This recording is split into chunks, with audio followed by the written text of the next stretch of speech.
Eu vou contar uma coisa aqui que eu acabei de lembrar de um cara. Ele era de uma religião, e dentro dessa religião ele era um líder, né? E daí ele aceitou a Jesus em uma igreja, se converteu lá, se batizou e tal, e tal, e tal. Só que nessa religião que ele ia, lá ele recebia as entidades e falava supostamente o futuro das pessoas e tal. Quando ele foi para essa igreja, a igreja levantou como se fosse um troféu, que agora eles tinham um ex não sei o que na igreja dele, aquela coisa toda. E não fez um acompanhamento com esse homem, um discipulado bíblico, entende? Porque a pessoa que precisa, que está nesse nível de guerra, né? Ela precisa conhecer a Bíblia, porque você conhece a palavra te liberta. É a questão de deixar a casa vazia, que é muito perigoso, né?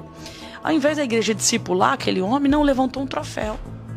O que acontece? De repente esse homem vira um profeta dentro dessa igreja. E ele começa a profetizar. E um dia, essa pessoa veio conversar comigo, né?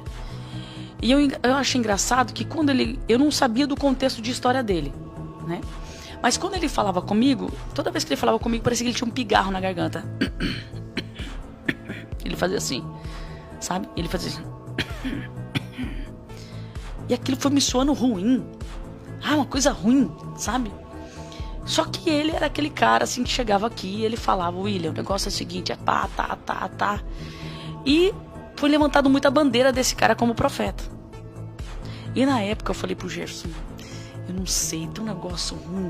Ele olha assim, esse negócio dele, eu falei assim, não, sabe, um negócio assim que não queria julgar o irmão, mas também ficou aquele ponto de interrogação.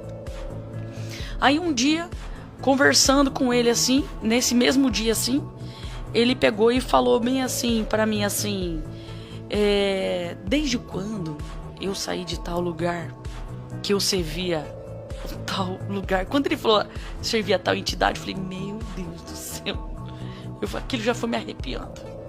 Aí eu pensei: servir ou serve, né? Ele falou assim: depois que eu aceitei a Jesus, eu sempre fico muito doente. Eu não consigo sarar. E ele começou a falar comigo.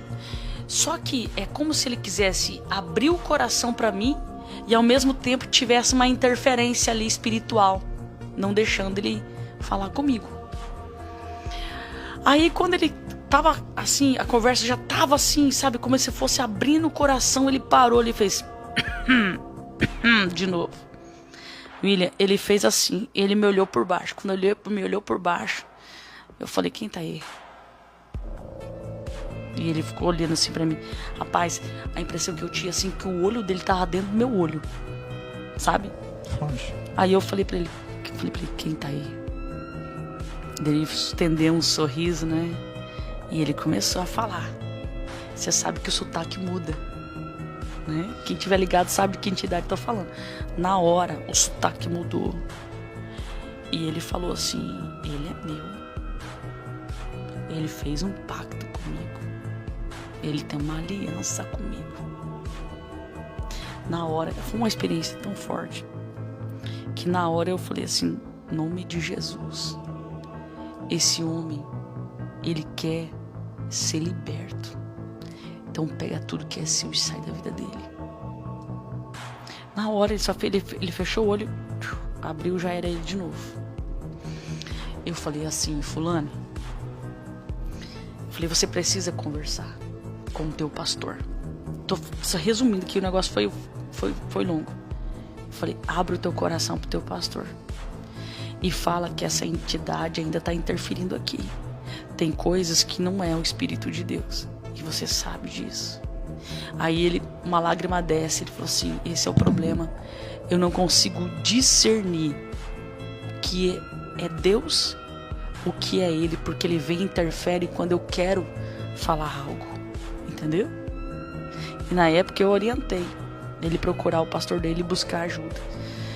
Por que eu falo isso, William? Isso aqui é muito forte. Muito forte. Entende? Eu não tô aqui tacando pedra, não sei o que. As pessoas precisam entender. Eu sei que eu poderia falar muito mais aberto, seria muito mais produtivo, mas não dá.